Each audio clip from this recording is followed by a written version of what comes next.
வணக்கம் பிரவீன். அதாவது தாம்பரம் அடுத்துள்ள சேலையூர் பகுதியில் தாம்பரம் மாநகராட்சி அரசு மேல்நிலைப் பள்ளி எதிரே பேக்கரி மற்றும் உணவகம் செயல்பட்டு வருகிறது. இதன் அருகே பஞ்சு கடை செயல்பட்டு வருகிறது. இந்த நிலையில் இன்று பஞ்சு கடையின் அருகே வெல்டிங் வேலை நடைபெற்றதாக கூறப்படுகிறது. வெல்டிங் வேலை செய்த போது அங்கிருந்து தீப்பொறி பஞ்சு கடையில் இருந்து பஞ்சில் பட்டதாக, அந்த கடையில் இருந்த பஞ்சில் தீப்பற்றி எரியதாக கூறப்பட்டது.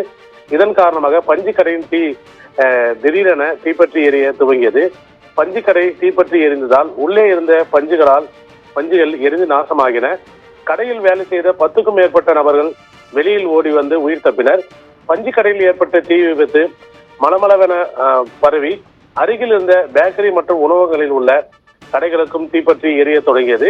இதனை அடுத்து தகவல் அறிந்து சம்பவ இடத்திற்கு வந்த தாம்பரம் தீயணைப்பு துறையினர் தீயை அணைக்கும்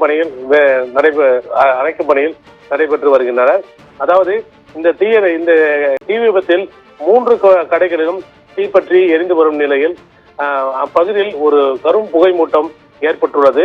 அதாவது புகை மூட்டம் காரணமாக அப்பகுதியில் ஒரு போக்குவரத்து நெரிசலும் ஏற்பட்டுள்ளது. குறிப்பாக அந்த கடையின் எதிரே செயல்பட்டு வரும் அரசு பள்ளியில் செல்லக்கூடிய மாணவர்களும் சற்று சிரமத்துக்கு ஆளாகின்றனர்.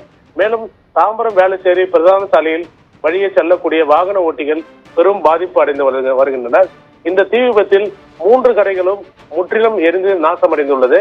குறிப்பாக இந்த வெல்டிங் வேலை செய்யும் போது அந்த தீப்பற்றி எரிந்ததா அல்லது மின்கசிவு காரணமாக ஏதேனும் தீ விபத்து ஏற்பட்டதா என காவல்துறையினர் தீவிரமாக விசாரணை மேற்கொண்டு வருகின்றனர்.